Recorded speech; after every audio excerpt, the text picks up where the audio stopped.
네, 안녕하세요. 사진 찍는 회계사 YK입니다. 오늘은 캐논의 신형 미러리스와 관련돼서 제조사의 어떤 금 나누기에 대한 말씀을 좀 드릴까 하는데요. 얼마 전에 캐논에서 RP라는 새로운 신형 풀프레임 미러리스가 발매가 되었어요. 이 제품은 아래 동생 버전으로 그 보급형 풀프레임 미러리스라는 그 포지션으로 나온 것 같습니다. 그런데 이제 이게 발표가 되고 나서 아직 뭐 국내에 많은 사람들이 이 문제를 제기하는 것 같진 않고 일부 커뮤니티에서 뭐라고 좀 하고 있는 것 같고요. 또 해외 유튜버 같은 경우에는 이 문제를 조금 진지하게 다루는 분들이 좀 계신 것 같아요. 그럼 뭐가 문제냐? 이게 4K에서는 24p, 그러니까 프레임 레이트가 24프레임이 되는데 이게 또 풀 HD에서는 24p가 안 되고 프레임 레이트가 30밖에 조정이 안 돼요. 뭐 60, 30 이렇게 되는데 근데 문제가 뭐냐면은 4K에서는 듀얼 픽셀이 안 되거든요. 그럼 듀얼 픽셀이 되는 상태에서 AF를 사용하면서 동영상 촬영하고 싶을 때는 24프레임을 그 프레임 레이트를 조정할 수가 없는 것이에요. 그것도 곁다리로 한 가지 또 EFS 크롭 바디 렌즈를 어댑터를 이용해 사용할 때는 FHD가 안 되고요.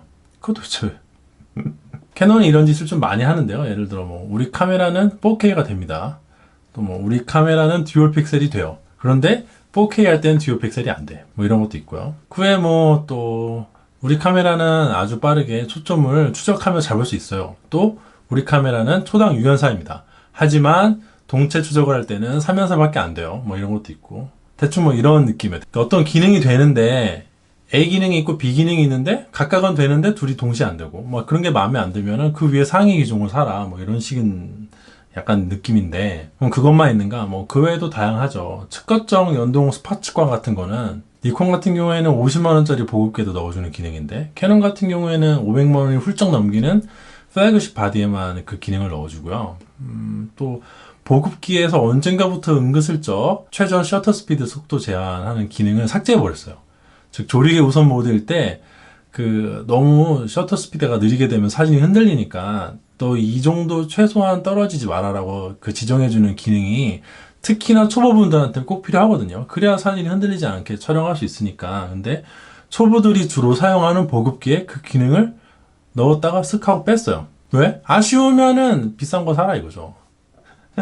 이렇게 금 나누기를 하는 건데 그러니까 싼 제품에는 좀 기능을 제한하고 비싼 제품에는 더 좋은 기능을 넣어주는 건데 그러면 뭐 그렇게 금 나누기 하는 게 과연 나쁘냐 여기에 대한 얘기를 좀 해볼까 합니다. 일단 우선은 그 24프레임 레이트를 조정할 수 없는 게 뭐 별일이냐? 이거는 사실 좀 사람마다 좀 다른 것 같습니다. 일단 60프레임, 30프레임, 24프레임 이게 뭔지 간단하게만 설명을 드리자면 요 얘기만 따로 영상을 만들어도 될 정도거든요. 이게 그 동영상을 만들 때 동영상이라는 게 사진 여러 장을 이렇게 한 번에 연달아서 보여주고 있는 것인데 그 각 초당 몇 장의 사진을 넣을 것인가 라는 개념이라고 보시면 되고요. 그 60i라고 표현되는 건데 이거는 완전 좀 경우가 좀 달라요. 그거는 이제 그 사진을 절반씩 넣어서 이렇게 하는 건데 앞으로 얘기해서 뭐 60i라든지 이런 거는 제외를 하도록 할게요. 어쨌든 간에 1초에 사진을 60장을 연달아서 보여주면은 프레임 레이트가 60 fps 그러니까 프레임 per second이고요. 1초에 사진을 30장을 보여주면은 30프레임 1초의 사진을 24장씩 보여주면 24프레임이라고 해요. 그게 가장 많이 사용하는 게 뭐 120프레임을 제가 지금 사용하고 있는 소니 A9도 120프레임을 제공을 하지만은 보통은 뭐 60프레임, 30프레임, 24프레임 이렇게 세 가지가 가장 대중적이라고 할 수 있습니다. 근데 이게 각 프레임 레이트마다 은근한 어떤 느낌 차이가 존재해요. 제가 이걸 하나의 영상에서 세 가지 프레임 레이트를 다 보여드린 거는 기술적으로 조금 문제가 있어서 각각 별도의 영상을 그 10초 정도로 만들어서 제가 업로드를 하겠습니다. 미등록 영상으로 만들어서 공유를 할게요. 동영상 하단에 상세 설명에도 링크를 달아 놓을 것이고요. 또 여기 지금 보고 계신 화면 여기 좌측 상단에 느낌표 누르시면 링크를 달아 놓을 테니까 한번 직접 보시는 게 좋을 것 같습니다. 차이가 있는지 없는지 또는 어떤 차이가 어느 정도 있는지는 한번 본인이 느껴보는 수밖에 없어요. 이거는 일단은 24프레임 같은 경우에는 역사가 좀 유구하다고 말을 할 수가 있는데요. 이게 주로 필름 시절 영화에서부터 기인을 해가지고 물론 필름은 그때 뭐 18프레임인가? 16인가 뭐 그랬어요. 그런데 어쨌든 간에 그게 24프레임이 고착화가 됐고 그 다음에 이후로도 영화는 지금까지도 디지털 시대 넘어와서도 계속 24프레임을 사용하고 있어요. 그리고 그 외에도 뮤직비디오나 이제 광고 같은 거는 24프레임을 계속 사용하고 있거든요. 이게 뭐랄까 어떤 감성적인 어필을 하기 위해서 사용되는 프레임 레이트인 것이죠. 다만 이제 대체로 요새 방송은 이게 또 방식이 좀 다르더라고요. 어떤 거는 30이고 어떤 거는 뭐 29.97이고 한데 뭐 그런 복잡한 얘기는 생략하고 소수점 달려있는 건 다 제끼고 그냥 같다고 볼게요. 29.97이나 30이나 같고 23.97이나 24나 같다 하고 이야기를 진행하도록 하겠습니다. 아무튼 그런 게 있는데 실제로는 같지 않고 거의 비슷하긴 해요. 아무튼 간에 요즘에 방송은 30프레임 레이트로 하는 게 일반적이에요. 그리고 다만 이제 스포츠 경기라든지 이런 어떤 생생한 느낌을 전달해야 되는 방송의 경우에는 60프레임 레이트로 송출하기도 한다고 하네요. 이게 보통 유튜버 분들이나 아니면 다른 데서 사람의 눈이 60프레임 레이트라고 하는데 그게 정확한 사실은 아니고요. 일반적으로는 60프레임 이상이 되면 구별을 못한다 라고 말을 하는 게 맞습니다. 사람의 눈 같은 경우에는 밝기나 어떤 상황이나 아니면 그 사람의 개인적인 능력에 따라서 뭐 12프레임에서 100프레임 이상까지도 왔다 갔다 한다고 해요. 근데 일반적인 상황에서는 60프레임보다 이게 높아지면은 정말 어떤 고도의 동체 시력을 가진 뭐 프로게이머나 이런 사람이 아니면 이게 구분이 잘 안 간다고 해요. 저 같은 경우에도 잘 모르겠어요. 아무튼 뭐 그렇다고 하고 이게 제가 뭐 과학자가 아니니까 이상 말씀드리는 거는 불가능할 것 같네요. 그래서 요는 뭐냐? 60프레임은 상당히 생동감 넘치는 느낌이고 되게 현실감이 느껴져요. 그래서 약간 뭐랄까 날 것의 느낌이 난다고 해야 될까? 뭐 그런 게 좀 있는데요. 반면에 24프레임 레이트 같은 경우는 상당히 감성적인 느낌이 난다고 합니다. 저는 잘 모르겠지만 아무튼 그렇다고 해요. 그래서 이제 영화든 뭐 뮤직비디오든 광고든 간에 어떤 사람의 감성을 자극을 해야 되는 그런 영상에서는 24프레임 레이트를 사용한다고 합니다. 근데 그게 실제로 그렇다는 게 아니라 흔히들 그렇게 하고 있고 그렇게 말하고 있다는 거를 유념하시면 좋을 것 같아요. 개인적으로 봐서는 아까 말씀드렸다시피 60프레임 레이트 이상은 전혀 구별 못하겠고요. 24와 60p까지는 어떻게 하면 뭐 구별하겠어요. 그런데 24와 30프레임 레이트는 저는 도저히 구별을 못하겠어요. 봐도 모르겠거든요. 제 눈에 FPS가 후달리는 것인지는 모르겠지만 아무튼 저 막눈이라 잘 모르겠고 24프레임 레이트가 주는 그 느낌이 굉장히 중요한 분들이 계시거든요. 또는 뭐 24프레임 내에서 통일되게 촬영해서 편집해가지고 납품해야 되는 경우 같은 분들에게는 캐논의 신형 미러리스가 이런 기능을 제공하지 않는다는 게 상당히 충격적인 일로 다가오는 것이죠. 다만 이제 제가 장담을 하는데 대개 그 유저들에게는 이 기능의 유무가 뭐 그렇게 커다란 이슈는 아닐 것 같아요. 뭐 개인적인 느낌이지만은 RP라는 그 바디는 그러니까 iOS R에서 동영상 기능을 많이 약화시켜서 사진만 좀 찍어라 뭐 약간 이 정도 느낌의 바디라고 저는 오더라고요. 그리고 그렇게 동영상 기능이 좀 많이 축소된 상황에서도 RP는 잘 팔릴 것 같아요. 제가 보기에는 예판도 성공적으로 진행이 되지 않을까 생각이 됩니다. 다만 이제 이게 열받는 부분이 그 24프레임 레이트라는 기능이 어떤 고급 기능이 아니라 굉장히 기초적인 기능이라는 것이에요.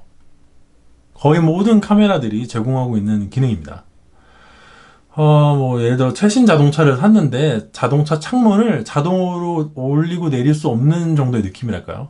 어쨌든 막 이렇게 수동으로 이렇게 돌리면은 창문이 오르락 내리락은 하는데 그게 최신 자동차에 그런 게 없으면은 상당히 황당하잖아요. 약간 뭐 그 정도 느낌이랄까요? 뭐 엔진 개통이나 뭐 중요한 이슈는 아니지만 어쨌든 간에 편의 사항인데 굉장히 기초적인 게 없는 상황.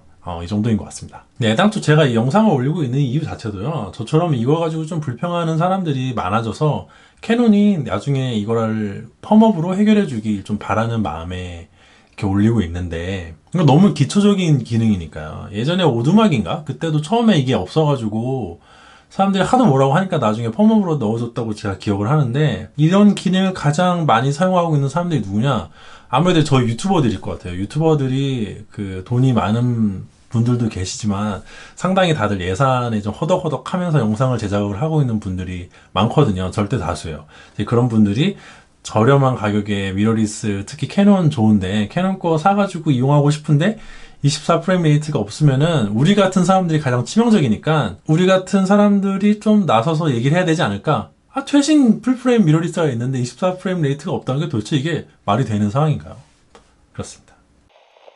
이 정도 얘기를 하면 이제 몇 가지 반론이 나올 수가 있는 게 편집을 하면 되지 않냐. 즉, 예, 프레임 레이트라는 게 이제 촬영할 때랑 그 재생할 때랑 이게 구분해서 할 수 있으니까 24 프레임 레이트가 없으면 30 프레임 레이트로 촬영을 한 다음에 24로 변환하면 되지 않아? 라고 말씀을 하시는 분들도 계시는데요. 이게 촬영한 거랑 이제 재생 프레임 레이트를 통일시키는 거랑 통일시키지 않는 거는 약간 차이가 좀 있어요. 그게 처음부터 24 프레임 레이트로 촬영을 해가지고 24 프레임 레이트로 편집까지 맞춰가지고 영상을 내보내는 거랑 30으로 해서 24로 내보내는 거는 약간 그 뭐라고 해야 되나? 좀 막 아낀다고 해야 되나? 아무튼 그런 게 생기거든요.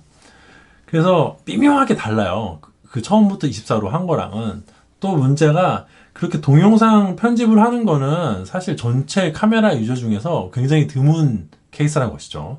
유튜버 분들 중에서도 그렇게 뭐 프레임 레이트나 이런 거를 조작을 한다거나 아니면은 뭐 하시는 분들이 많이 없고, 생각보다 많은 분들이 그냥 핸드폰이나 이런 데서 간단하게 편집을 하거든요. 특히 동영상 편집 프로그램 같은 경우는 돈을 주고 따로 사야 되고, 그래서 일반 사용자가 이런 동영상 편집을 하는 거를 이해를 잘 못하고 좀 하기 여건상 어렵다는 문제도 존재합니다. 처음부터 되는 게 가장 좋겠죠. 그리고 이게 뭐 이런 기능을 넣어주는 게 어려운 기술이다, 뭐 코딩 우습게 보지 마, 막 이렇게 말씀을 하시는 분들도 더러 계시는데, 그게 어려운지 어렵지 않은지는 저는 문과라서 잘 모르겠지만 이게 저렴한 기술이라는 거는 제가 합리적인 추정을 해볼 수 있습니다. 이게 왜냐면은 기존에 있는 많은 저렴한 보급형 미러리스에도 이건 넣어줬던 기능이고요. 무엇보다 가장 저렴한 보급형 DSLR은 200D에도 들어가 있는 기능입니다. 이게 막 소스 넣고 막 이런 게 어렵고 말씀하는 분들도 물론 계시지만, 부정할 수 없는 사실은 아주 값싼 제품에도 잘만 들어가던 기능이라는 것이죠. 타사의 제품들의 경우에도 대부분 24 프레임 레이트를 제공을 하고 있어요. 오히려 이거를 제공하지 않는 바디를 찾는 게 상당히 어려운 정도의 수준이라고 봅니다. 그럼 이제 왜 그랬을까? 캐논이 왜 그랬을까? 만약 실수로 이랬다면 해프닝은 끝나겠죠. 예, 막 한 욕 한 번 먹고 나서 어이쿠야 해가지고 막 펌업으로 넣어준다거나 뭐 이렇게 끝나면 좋겠지만, 만약 의도적인 것이라면, 이게 만약에 진짜 의도적인 것이라면 정말 그 철저한 금나누기의 일환이라고 저는 봅니다. 즉, 사진 찍고 뭐 취미로 영상 하는 사람들은 이걸 사용을 하되, 네가 살짝이라도 뭘 좀 알아가지고 이런 뭐 프레임 레이트를 조정하고 싶다거나 아니면 뭐 이걸 처리해가지고 어디 납품을 해야 되는 상황이면은 이거 사지 말고 돈 좀 더 보태서 이거에서 알 사라는 거죠. 그러니까 네가 돈 벌고 싶고 뭔가 좀 아는 놈이면은 돈을 좀 더 써. 이거는 정말 그 잘 모르는 사람들이나 아니면 편집하기 어렵거나 이런 사람들 위한 카메라니까 안 돼! 라고 말을 하는 것 같아요. 자, 그럼 이제 본론을 얘기하자면은, 그럼 그런 금나누기가 나쁜가? 사실 금나누기는 좀 어쩔 수 없는 측면이 좀 있습니다. 예를 들어 싼 제품보다는 비싼 제품이 좋을 수밖에 없고, 그 비싼 제품에 있는 좋은 기능을 싼 제품에도 넣어달라고 하는 것은 조금 무리한 요구인 경우도 있어요. 그렇다고 해서 모든 금나누기가 다 그 정당화될 수 있는 것은 아니고요. 금나누기에도 양성과 악성이 있죠. 뭐 암은 아니지만 어쨌든 간에 그 악성과 양성을 구분할 필요가 있다고 봐요. 사람마다 생각은 다르겠지만 그 기준은 증분 원가가 되면 합리적이라고 저는 생각을 합니다. 즉, 추가적인 원가가 발생하느냐 하지 않느냐로 판단을 하면 될 것 같아요. 만약에 어떤 특정한 A 기능이 있는데 이 기능을 제품에 넣기 위해서는 증분 원가가 발생한다면 그 기능을 저렴한 제품에 넣어주지 않았다고 해서 누가 뭐라고 하겠어요.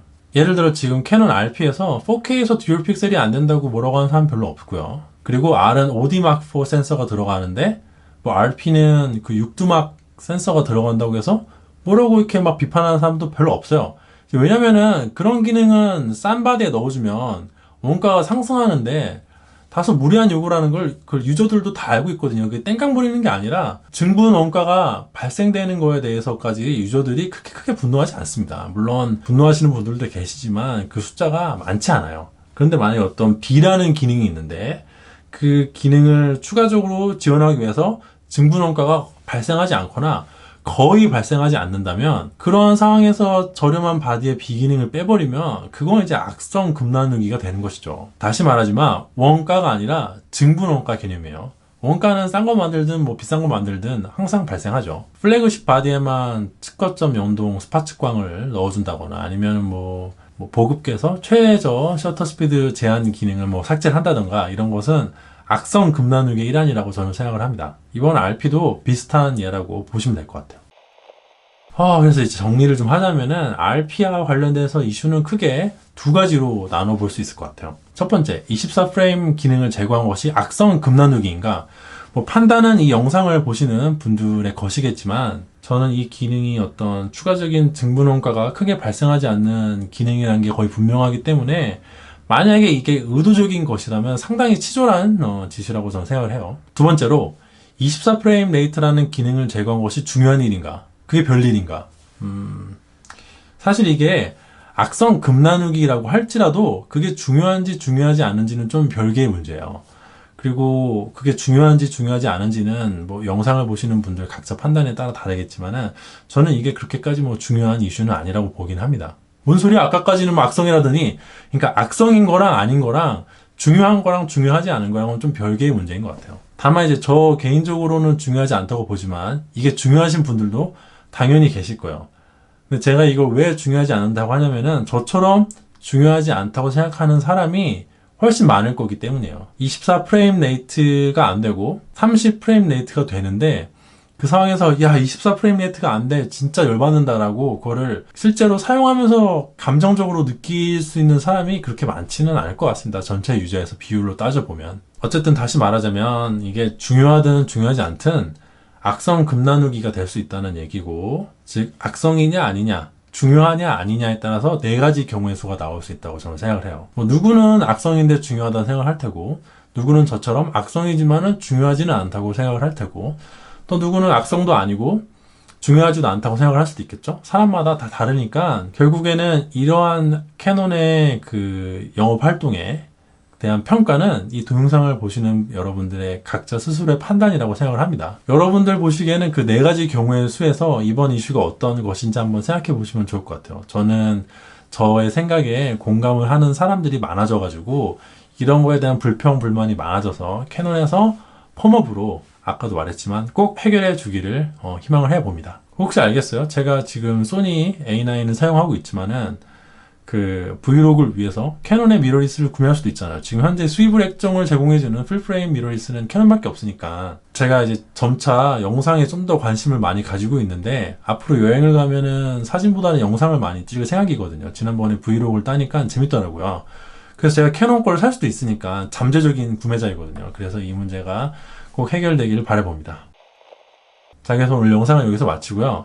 오늘도 역시 제 영상이 도움이 되고 재미가 있었다면 좋아요와 구독 부탁드리도록 하겠습니다. 시청해주셔서 대단히 감사합니다.